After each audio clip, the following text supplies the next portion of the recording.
Abataka b'ekyaro kya Buganda muri Mbarasiti North nibeterera enduru bari kushaba gavumenti kubahwera habw'omugiga arikwenda kutwara itaka ryabo. Itaka erigambwaho niringana hika ezirikurenga 17 kandi ririho amaka garikurenga omuri 500 hamwe na n'iraro otiireho na damu hamwe na nayikondo ei bakwiha amaizi. Okwo rugiirira rw'omushaija Jackson otwireho itaka erikumara emyaka 5 nagira ngu itaka eri bakarihibwa gavumenti kandi ritwire nirukozesibwa ebyaro ebiri ehingurize mbwenu ekibatangiize n'okureeba omushaija arikumanywa nka Gaburyo David okurugayo akagira ngu itaka eri akarigura. Akazarwa yakururaha yahika kufa ryo mu myaka 9 hati nanye mutabani ahindigambira nyine emyaka 50 nyine nabakuru banje bagira mu myaka nkagana eritaka tukandi tugehweze sa republic ya government ece cyaro cyona kempungu katebe bonenero na Nyarubanga. Omukyara Simwe Mauda nawo mutura ashobirwe akugira ngo abe butegeki babire barongera amaganya abo butagonjora enshonga kugira ngo gavumenti erigeye yambe. Niba insistinga na munonga politicians abaryo nibesimba hata abaryo nibendo bwebembezi nibahamera hari yabo benyine abatwireho abarukurwanira itaka ngo itaka ryito rutagenda boreka abantu ngo na project ziri kuzakorwaho ngo tarho buhame ngo itaka nerya buryo kandi obuhame buruho chairman witwa bwine abebembezi bitwa bwine ntureba ngo itaka barutongine bariho mikono y'abashuma abambuzi ibyapa biro.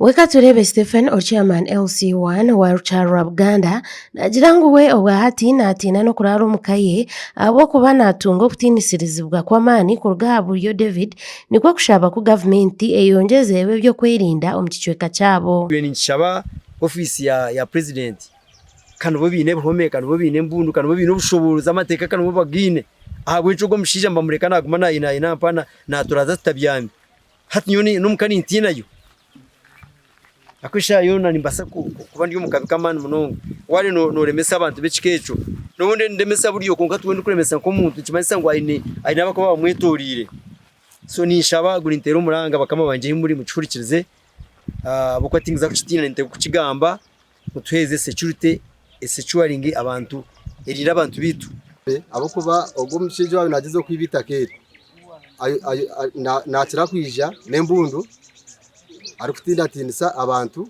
barabatagweshejire kandi are backed by politicians. Beno bene umugisha Chairman LC tunashaba gavumenti nabe byo kwerinda ngo bateho buryo kurebwa ngo buryo yakwatwa kandi yafuberwa.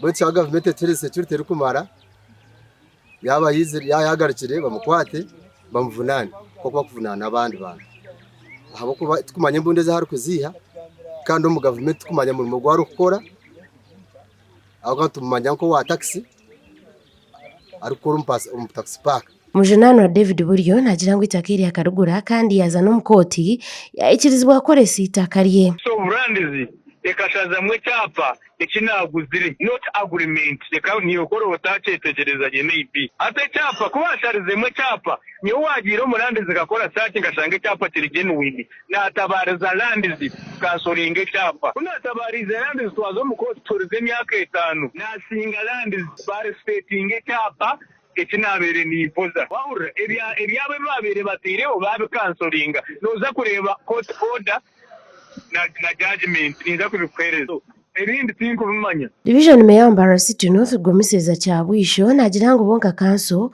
tubakahoza gamushango gwa Buryo David kandi obwahati borokerire kutekaho ishomero rya CD ahitakeri. Ruling tinko byetegereza kandi kansote kahozaga na Buryo. Kansote kahozaga na Buryo buriya nahoza no commissioner ibi byakozire byona n'ibyo kwibitaka kandi tunka kanso tuyo tugumiza muri program zitu. Okurujirana Meya wa Mbarasiti Robert Kachebezi jumira bibyo butegeki bona abari kujwanza itakeri omukurondo bururu bwabo ekiyagira ngo ni kigaruze nyuma obuhereza. Tuyo politics twaba turundo bururu tureke kujwanza mu politics na n'ibintu biri kuzakuremesa project ziri kuzakwiyama kunene hati twibana mugira cyarema mwero cyamurema cyamuremere tukoreke no itwe ngamba Rasta Council we have not given up on this project. Ata bilioni 8 ezibari kwenda kutahwa project ejo nekintu cyangwa munonga kuzomusi. So umuntu omwe kwemerera muyaziremisa ikintu kibanchi manisa no bwina zego kikachahigo. Itakeri niriganyirwaho ebyare biryehingurize ebirimu Kempungu, Katebe, Bunenero hamwe na Nyarubanga. Amakuru agashakwa Ian Akankwasa umurimbara.